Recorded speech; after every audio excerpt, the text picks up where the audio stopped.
My name is June Karaoke.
The sun is sunning today.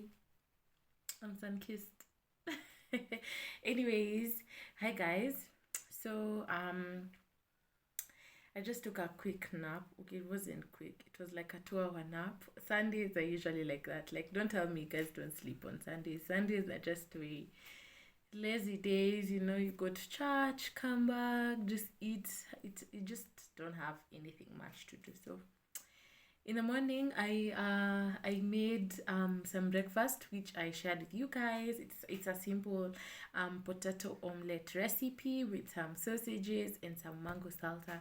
And you guys, I'm telling you, it was it was amazing, amazing, amazing, amazing.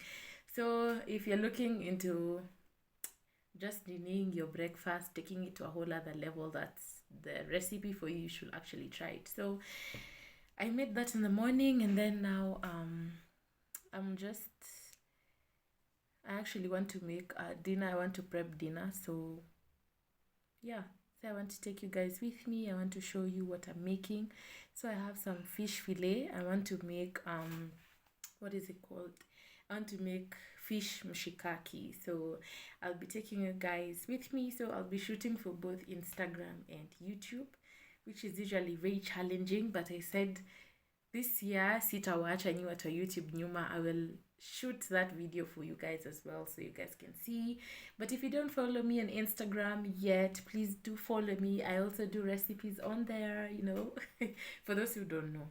Because imagine, I realized I usually assume that the people who follow me on YouTube are the same on Instagram. It's not actually the case. So if you don't follow me on Instagram, please do. I'm on Instagram as well. Planning on going into TikTok, which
wangu naanguka.